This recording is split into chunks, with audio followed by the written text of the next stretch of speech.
नमस्कार मंडळी, स्वागत आहे तुमचं सिरियल कट्टा मराठी या आपल्या यूट्यूब चॅनलवर.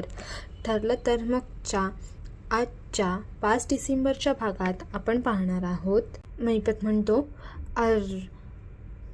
जगण्यासाठी केवढी ती धडपड, आणि बाई जगण्याच्या बाबतीत तुझं नशीब तर लय जोरावर आहे. एवढा मोठा ॲक्सिडेंट घडून आणला तरी तू जिवंत राहिली, पण 22 वर्षांनंतर का होईना तू मरणार माझ्याच हातून. प्रतिमा आत्या म्हणतात, तो अपघात तू घडून आणलास म्हणजे. त्यावर हा महिपत म्हणतो, मग तुला काय वाटतो तो अपघात आपोआप झाला? तो अपघात मी घडवून आणला होता. मला त्या रात्री तुला, तुझ्या नवऱ्याला आणि तुझ्या पोरीला तिघांना संपवायचं होतं. आता हे सगळं सायलीसुद्धा ऐकत असते हा मंडळी, आणि तिला खूप चिड येत असते महिपतची. महिपत म्हणतो, त्यासाठी त्या ड्रायव्हरला एका रात्रीत मालामाल केला मी, पण त्याने त्याचं काम काही धड केलं नाही आणि तुम्ही सगळे वाचले. जेव्हा गाडी खाली कोसळली ना, तेव्हा मी लांबून बघत होतो. तुझी पोरगी कुठं गेली ते मला कळलंच नाही, पण गाडी कोसळताना ती बाहेर फेकली गेली असणार. तुझा नवरा बेशुद्ध पडला, तू तुझ्या पोरीला वाचवायला बाहेर निघाली, मग मी तुला कसं काय जिवंत ठेवू शकतो? मग तुझं नशीब बघ, मी तुझ्या जवळ आलो आणि जळक्या लाकडानं तुला मारलं, पण तरी तू जिवंत राहिली आणि 20 वर्षांनी परत आली. तेव्हा मला कळलं तू मेली नाही, फक्त तुझं थोबाड जळालं. तर प्रतिमा आत्या म्हणतात, म्हणजे माझा चेहरासुद्धा तूच जळलास. तर महिपत म्हणतो, मग काय करणार? तेव्हा माझ्याकडे बंदूक नव्हती ना, एक फक्त जळकं लाकूड मिळालं, मग तेच धरलं आणि मारलं तुझ्या थोबाडावर. खरं तर मला तुमच्या त्या चेसलेल्या गाडीकडे पण जायचं होतं आणि तुझ्या नवऱ्यालाही पेटवायचं होतं, पण तोही गायब झाला. म्हणजे बघ, तुम्हाला तिघांना मारायसाठी एवढा मोठा ॲक्सिडेंट घडवून आणला तरीही तुम्ही सगळे वाचले. त्या टाईमला माझा बॅड लक खराब होता, पण ह्या टाईमला नाही बाई, ह्या टाईमला तुझी पावती फाडणार. आणि प्रतिमा आत्यांवर बंदूक उगारतो. मग प्रतिमा आत्यासुद्धा ताकदीने त्याच्यावर लाकूड उचलतात आणि म्हणतात, सैताना. आणि तितक्यातच इकडे पोलीस स्टेशनमध्ये रविराज केसची फाईल पाहत असताना मनातच विचार करतात, बाबू मेल्यावर मी त्याच्याबद्दल सगळं पोलिसांना सांगितलं होतं, पण त्याचा एकही पुरावा इथे या फाईलमध्ये का नाही आहे? त्याचा मृत्यू दाखला पण नाही आहे, असं कसं बरं? तर इकडे प्रतिमा त्या महिपतला म्हणतात, तू मला त्यावेळीसुद्धा मारू शकला नाहीस आणि आत्ताही मारू शकणार नाही आहेस, म्हणून तर त्या अपघातातून वाचले मी. मला सुद्धा शुद्ध आली तेव्हा तिथे तन्वी नव्हती. तिला शोधण्यासाठी मी धडपडत तिथून निघाले, अडखळले, धावले, ठेचाळले. मी तिला हाका मारण्याचा प्रयत्न केला, पण माझा आवाज फुटत नव्हता. मी खाली पडले तेव्हा तू माझ्यासमोर आलास. मी तुझ्याकडे मदत मागितली होती राक्षसा, आणि तू का केलंस हे सगळं? अरे, तुझी आणि आमची तर ओळखसुद्धा नव्हती, मग कसला राग काढलास? का आमच्या आख्या कुटुंबाला संपवायला निघाला होतास का? मग महिपत म्हणतो, अहो बाई, आता तुम्हाला काही सगळंच सिक्रेट सांगायचं का मी माझं? तितक्यात म्हणतो, बरं सांगतो. असंही आता 2 मिनिटात तू ढगात जाणार आहेस, मग ते सिक्रेट पण तुझ्यासोबत ढगात जाईल. आता हे सगळं चालू असताना आणखीन एक गुंड धावत येत असतो आणि ते सायली पाहते आणि सायलीसुद्धा धावत येते. इकडे महिपत बोलत असतो, तुम्हाला तिघांना संपवायचं होतं कारण मला, आणि तो पुढे काही बोलणार इतक्यातच सायली पुढे येऊन त्या गुंडासमोर जळकं लाकूड घेऊन उभी राहते. आता महिपत समोर प्रतिमा आत्या आणि दुसऱ्या गुंडासमोर सायली, असा सीन चालू असतो मंडळी. आणि आता अर्जुनसुद्धा तिथे पोहोचला आहे बरं का. इकडे चैतन्यची गुंडांसोबतची फायटिंग चालूच असते, पण त्याच्या पाठीमागून एक गुंड त्याच्या डोक्यात जोरात मारतो आणि चैतन्य खाली बेशुद्ध होऊन पडून जातो. आता इकडे सायली आणि प्रतिमा त्या रणरागिणीसारख्या हातात जळकं लाकूड घेऊन उभ्या आहेत. दोन्ही गुंड त्यांच्यासमोर हातात बंदूक घेऊन उभे आहेत. आणि आता अर्जुन इकडे तिकडे बघतो काही मिळतंय का मारायला जायला, पण ते पाहत असतानाच इतक्यात इकडून बंदुकीची गोळी निघते आणि आवाज येतो. आणि आता सायलीसुद्धा घाबरते आणि अर्जुनसुद्धा घाबरतो की त्या आता गोळी कोणाला लागली, प्रतिमा त्यांना लागली असेल का? पण तितक्यात तिथे आणखीन एक आवाज येतो, महिपत शिकरे, बंदूक खाली टाक. म्हणजे बघा मंडळी, आता इतके पोलीस तिथे पोहोचलेले असतात. महिपत आणि पोलीस पुढे म्हणतात, महिपत शिकरे पळून जाण्याचा प्रयत्न करू नकोस, त्यातच तुझं भलं आहे. आणि आता मग अर्जुन येऊन सायली आणि प्रतिमा आत्यांना बाजूला नेतो.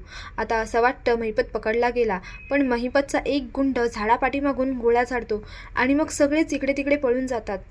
महिपत आणि त्याचे गुंड झाडापाठीमागे लपतात. आता पोलीस महिपतवर आणि महिपतचे गुंड पोलिसांवर एकमेकांवर गोळ्या झाडत असतात. महिपत या सगळ्यातून वाचतो आणि पळ काढतो. महिपतचे गुंडसुद्धा पळून जातात. ते पोलिसांच्या तावडीत सापडतच नाहीत.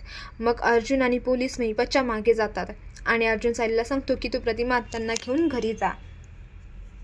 इकडे रविराजना अर्जुन फोन करतो.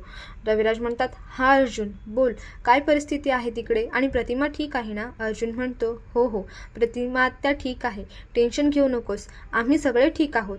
पण रविराज म्हणतात, पण काय, गप्प का झालास, बोल ना. तर अर्जुन म्हणतो, महिपत निसटला. तर रविराज म्हणतात, महिपत कसा काय निसटला? तर अर्जुन म्हणतो, माझं ऐक, मी भेटून तुला सगळं सांगतो. मी आता इन्स्पेक्टर सावंतसोबत महिपतला शोधायला जातोय. सायली आणि आत्या आमच्या घरी गेल्यात, तू पण तिथेच जा. मी इकडचं सॉर्ट आऊट करून घरी येतो. आणि इकडे अर्जुन आणि पोलीस चैतन्यपर्यंत येऊन पोचतात. चैतन्य बेशुद्ध पडलेला असतो. त्याला पाहून अर्जुन घाबरतोच. अर्जुन त्याला शुद्धीवर आणण्याचा प्रयत्न करतो. त्याला हॉस्पिटलमध्ये नेत असतात, पण चैतन्यच म्हणतो की नको, मी ठीक आहे.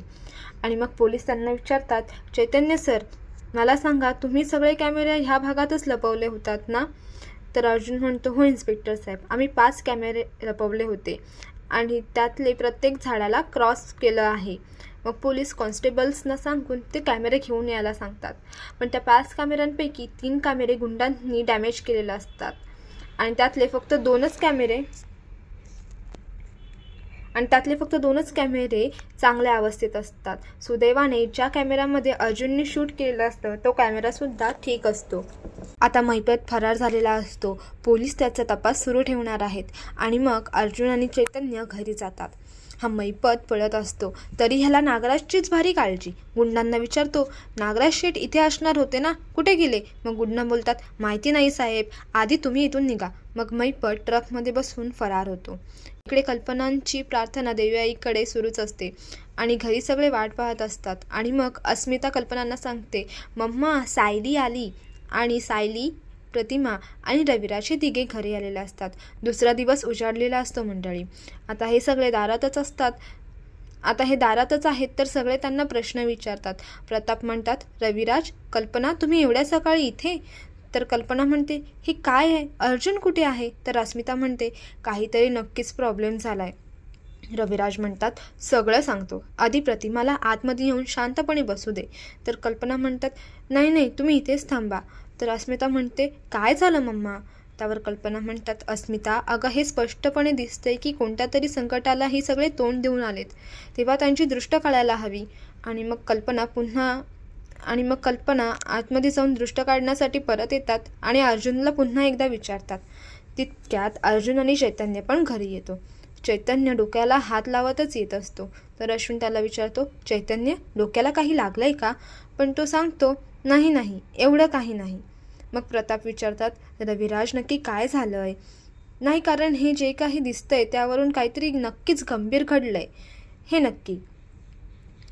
प्रतिमाकडे बघ, ती बोलू पण शकत नाहीये आणि चैतन्य जखमी झालाय, नक्की काय झालंय?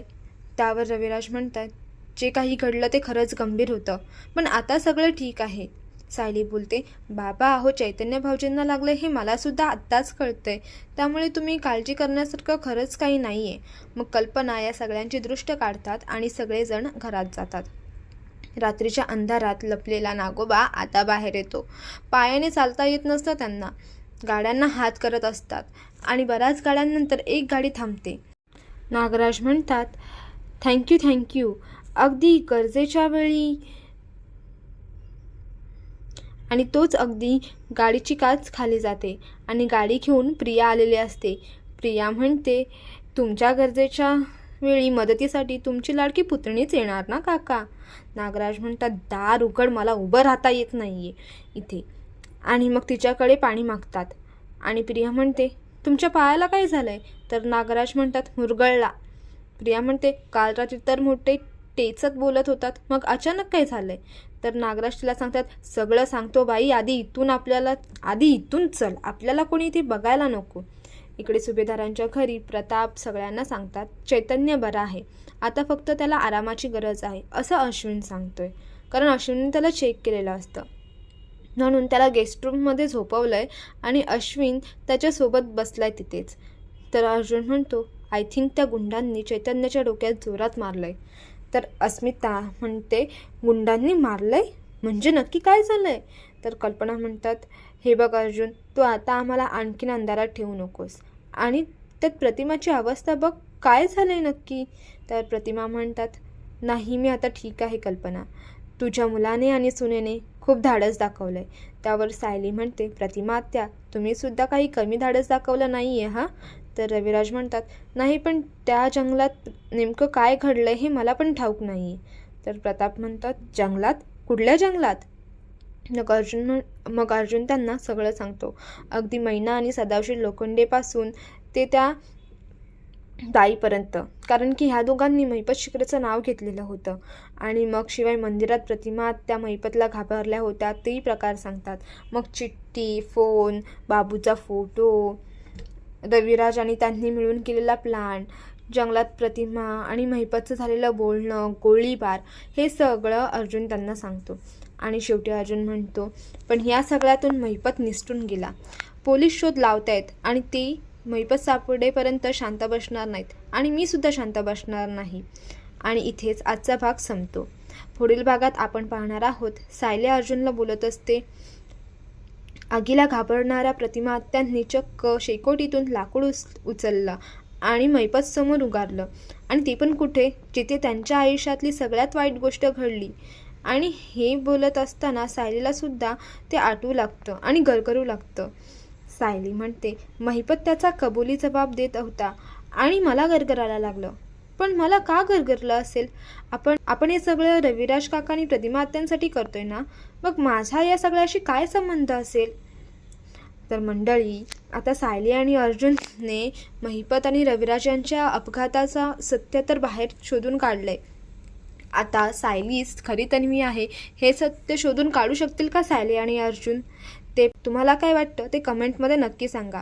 आणि व्हिडिओ आवडला असेल तर व्हिडिओला लाईक आणि चॅनलला सबस्क्राईब नक्की करा. धन्यवाद.